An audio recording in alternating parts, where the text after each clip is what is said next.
Today my lesson is how to face knife attack. How to defend a knife attack in your chest area or face area in your upper body level. Let's see. In this technique, when someone attacks you with a knife, you can change your direction like this. Now opponents aimless. You can save place here.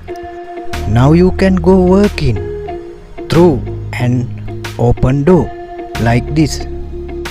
Now it's summary. You can change your direction and you can attack very hardly, and you can use many punches and you can apply kick also.